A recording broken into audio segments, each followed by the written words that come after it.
এখন আপনার তেলটা 2 কেজি, ডাল 2 কেজি, চিনি 1 কেজি, তারপরে চিনি 1 কেজি, খেজুর আধা কেজি, 600 টাকা।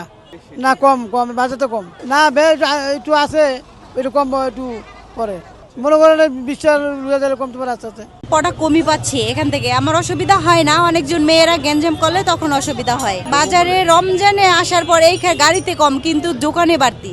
অন্য অন্য জিনিসের সব জিনিসই দাম মোটামুটি ভালোই, কিন্তু গাড়ি টিসিবির ভবনের একটু মাল জিনিসের দাম কম। এর জন্য দায়িত্ব মনে করুন কৃষকদের, যেরকম ওনাদের উৎপাদন তৈরি হয় ওনারা ওরকমই তো ওনাদের বিক্রি করতে হবে।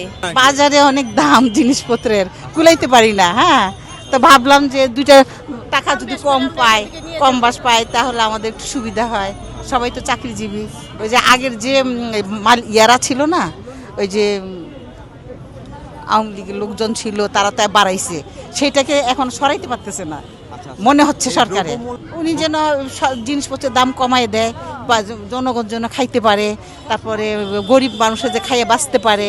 তারপরে ওনাকে তো পাস করাইছে এই জন্যই, সবাই জনগণই তো পাস করাইছে, গরিবের দুঃখ দুর্দশা যেন বুঝতে পারে।